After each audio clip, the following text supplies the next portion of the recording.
আমরা একদম প্রথম দিন থেকেই জানি যেটা আমরা ঈদের জন্যই বানাচ্ছি এবং আমাদের প্রডিউসার্স এবং আমাদের আর্টিস্ট এবং আমাদের পুরো টিম সবাই কনসার্ন যে আমরা একটা ঈদের সিনেমা বানাচ্ছি। এটা পুরোপুরি স্যাটিসফাইড ইন এ সেন্স।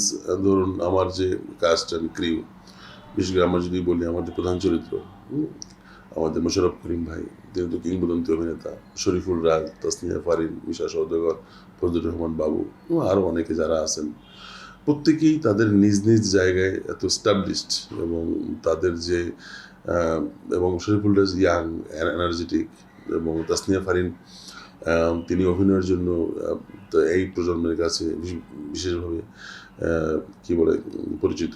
তো তিনি আবার এখানে একদম full fledged commercial cinema heroine হিসাবে তার লঞ্চিং হচ্ছে। তো সবার মধ্যে একটা এক্সাইটমেন্ট এবং সবাই যেভাবে কাজটাকে ভালোবেসে করেছে, দ্যাট ইজ, আমি বলবো যে আমার জায়গা থেকে তো আমি তো পুরোপুরি স্যাটিসফাইড। বাকিটা আসলে দর্শক বলবে। তো ঈদের সিনেমা, এখানে আমরা অবশ্যই মেক শিওর করি যে এন্টারটেনমেন্ট ফ্যাক্টরটা থাকে, কিন্তু এটা ভীষণ ভালো গল্প আছে এবং সেই গল্পটা অ্যাকচুয়ালি দেখলেই মানুষ বুঝবে এটা বাংলাদেশের অরিজিনাল বাংলাদেশের গল্প। এবং এই গল্পে আমরা এমন কিছু প্রবলেমকে অ্যাড্রেস করেছি যেটা দেখলে মনে হবে এটা বাংলাদেশের গল্প। এবং এই গল্পের যে বিভিন্ন মানবিক সম্পর্কের যে দিকগুলোকে আমরা এক্সপ্লোর করেছি, সেগুলো ভীষণভাবে দর্শক কানেক্ট করতে পারবে। বিভিন্ন সম্পর্কের বিভিন্ন দিক, মাল্টিপল অ্যাঙ্গেল। এবং সবথেকে বড় কথা হচ্ছে যে আমরা বাংলাদেশের গল্প কখন হয়ে ওঠে, যখন সেই চরিত্রগুলোর ইমোশন, চরিত্রগুলোর যে ডিজাইন, সেটা যখন আমাদের দেশের কনটেক্সট অ্যান্ড কালচারে যখন ম্যাচ করে, তখন সেটা মানে আমাদের দর্শক বেশি রিলেট করতে পারে। আমার ধারণা এই চরিত্রগুলো দর্শকের পরিচিত। সেজন্য আমরা এই সপ্তাহেই যাবো, কামিং উইকেই। আর আমি তো অবশ্যই আশাবাদী, কারণ আমরা যখন একটা কাজ করি তখন তো সম্পূর্ণ ডেডিকেশন দিয়ে, এবং আমরা তো একটা স্বপ্ন নিয়েই কাজটা করি। তো সেই জায়গা থেকে তো আশাবাদী বটেই। এবং আমি মনে করি যে ইনসাফ দর্শকের জন্য একটা দারুণ দারুণ সিনেমা দেখার অভিজ্ঞতা হয়ে থাকবে। এখন আসলে আমি মনে করি আমার সিনেমা, অন্যের সিনেমা এইটা না, আমাদের সিনেমা। বিষয়টা হওয়া উচিত আমাদের সিনেমা, কারণ আমরা সবাই মিলে কিন্তু আমাদের ইন্ডাস্ট্রিটা বড় হোক সেটা চাচ্ছি। মানে ধরুন যারা যারা আসছেন, যেমন নীলচক্র আসছে, উৎসব আসছে, আর তাণ্ডব তো আমি শেয়ারই করেছি। আমি বলছি যে ধরুন আরও যারা যারা আসছে, এই মুহূর্তে সবার কথা মানে হয়তো সবগুলো দেখে বলতে পারবো কারা কারা আসছে। আমি বলছি যে টগর আসছে।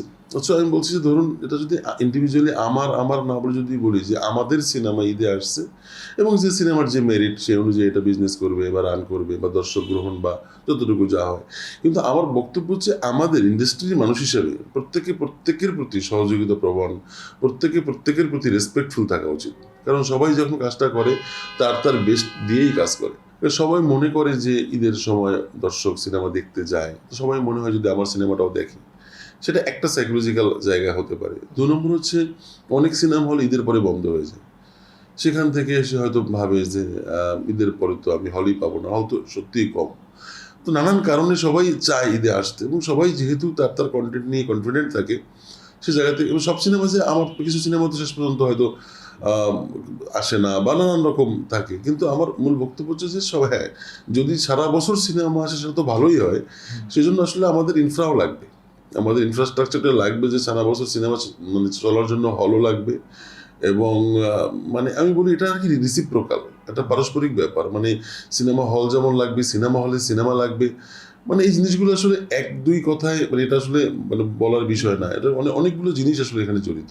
আমরা এখন পর্যন্ত তাদের সাথে একটা নেগোসিয়েশন হচ্ছে, এবং সেটা খুব পজিটিভ। তারাও খুব পজিটিভ, কারণ তারাও ইন্ডাস্ট্রির বড় অংশ, এবং তারা চাচ্ছে যে মানে তারাও চাচ্ছে জিনিসটা সবাই যেন সবার জায়গা থেকে যেন একটা উইন সিচুয়েশন থাকে।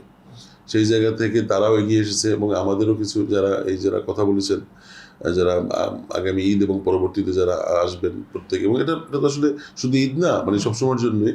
তো তাদের যেন একটা হেলদি স্মার্ট জায়গায় থাকে এই শেয়ার মানিটা, সেটার জন্য মানে আমরা কথা বলেছি, এবং তারাও এটাকে করেছেন রিসিভ।